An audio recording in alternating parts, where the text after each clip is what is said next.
నమస్తే, welcome to భక్తి one. ఈ కథలో అక్కడక్కడ ఇంగ్లీష్ పదాలు వాడినందుకు మమ్మల్ని క్షమించండి. మీకు ఈ మెసేజ్ పట్టుకెళ్ళడమే మా ముఖ్య ఉద్దేశంగా మేము వెళ్ళాం. మీ సజెషన్స్ ఇంకా కమెంట్స్ రూపంలో మాకు కింద తెలియజేయండి.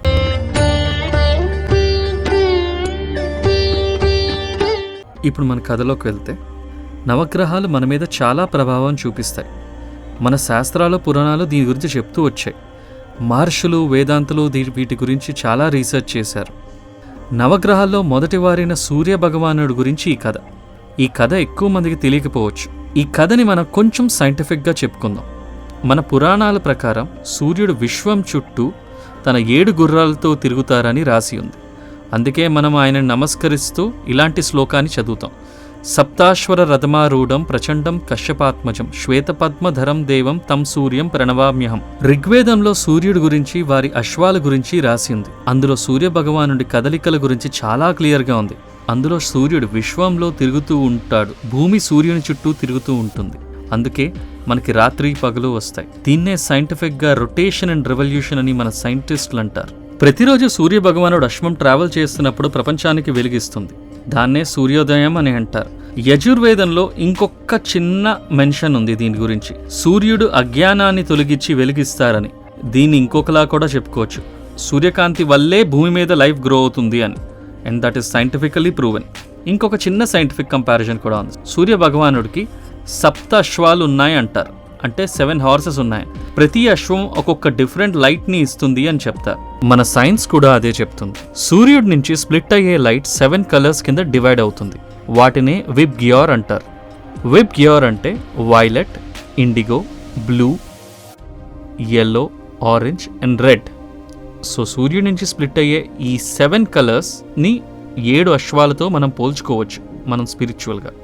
ఇక్కడ కూడా చూసారా, మన సైన్స్కి మన కల్చర్కి చాలా లింక్ ఉంది. ఈ విబ్ గ్యోర్ అనేది ఇప్పుడిప్పుడు ఈ మధ్యకాలంలో మనందరికీ తెలిసింది. కానీ మన పురాణాల్లో వీటి గురించి 1000 సంవత్సరాల క్రితమే రచించబడి ఉంది. వేదిక్ సైన్స్ అంటే చాలా గొప్ప సబ్జెక్ట్. హిందూయిజం గురించి తెలియని వాళ్ళు 100 మాట్లాడతారు. కానీ అందులో ఉన్న డెప్త్ తెలిస్తే ఆశ్చర్యపోతారు. పెద్ద పెద్ద ఇంటర్నేషనల్ యూనివర్సిటీస్లో వీటి మీద కేస్ స్టడీస్ కూడా ఉన్నాయి. ఇప్పుడు మనం సూర్య భగవానుడి 7 అశ్వాల గురించి, ఇంకా దాని ఇంపార్టెన్స్ గురించి మనం చూద్దాం. మొదటి అశ్వం పేరు గాయత్రి, లైఫ్ని పెంపొందించేది.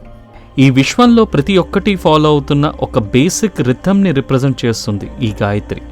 బయాలజీలో ఈ రిథమ్ని మన లివింగ్ ఆర్గానిజమ్స్లో స్లీప్ వేక్ ప్యాటర్న్ని కంట్రోల్ చేసే సర్కాడియన్ రిథమ్స్తో పోల్చుకోవచ్చు. దాని తర్వాత బృహతి అనేది రెండో అశ్వం పేరు. బృహతి అంటే ఎక్స్పాన్షన్ అని అర్థం. ఖగోళ శాస్త్రం చెప్పే ఎక్స్పాండింగ్ యూనివర్స్ కాన్సెప్ట్తో ఇది సింక్ అవుతుంది. ఇది కాస్మోస్ యొక్క కంటిన్యూస్ గ్రోత్ మరియు ఎవల్యూషన్ని రిఫ్లెక్ట్ చేస్తుంది. ఎలాగంటే జీవజాతుల యొక్క బయలాజికల్ గ్రోత్ మరియు ఎవల్యూషన్ లాగా. మూడో అశ్వం పేరు ఉష్నిక్. ఉష్నిక్ అంటే మనకు కనిపించింది. ఫిజిక్స్లో గ్రావిటీ, ఎలక్ట్రోమాగ్నెటిక్ ఫోర్స్ లాంటి అదృశ్య శక్తులతో మనం దీన్ని పోల్చుకోవచ్చు. ఇంకా 4గో అశ్వానికి వస్తే జగతి. ప్రకృతిలో ఉన్న వేరియస్ రిథమ్స్ని ప్రతిధ్వనిస్తుంది ఈ జగతి.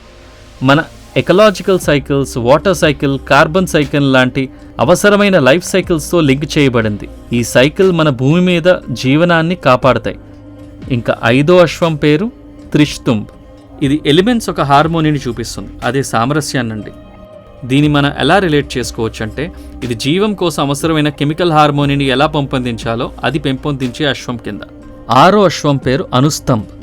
అనుస్తంభ్ అంటే ఆపోజిట్ ఫోర్సెస్ యొక్క బ్యాలెన్స్ని సపోర్ట్ చేస్తుంది.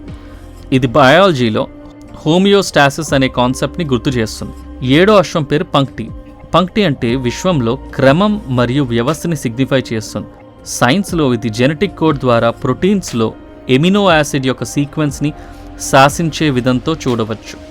ఈ ప్రోటీన్స్ జీవనం బిల్డింగ్ బ్లాక్స్తో మనం కంపేర్ చేసుకోవచ్చు. ఇదండి 7 అశ్వాల కథ. ఈ కథ మనకు ఒక సైంటిఫిక్ నాలెడ్జ్ని, స్పిరిచువల్ సిగ్నిఫికెన్స్ని చూపిస్తుంది. ఇంకో ఇంపార్టెంట్ మెసేజ్ ఏంటంటే, ఎన్విరాన్మెంటల్ కాన్షియస్ ఇప్పుడిప్పుడే ప్రపంచం అంతా పాకుతుంది. దీన్ని మనం కొన్ని 1000 సంవత్సరాల క్రితమే ఫాలో అయ్యాం. ఇలాంటి ఎన్నో కథలు మీ ముందుకు పట్టుకొస్తాం. మన ప్రతి ఒక్క కథ సైన్స్తో మనం కంపేర్ చేసుకోవచ్చు.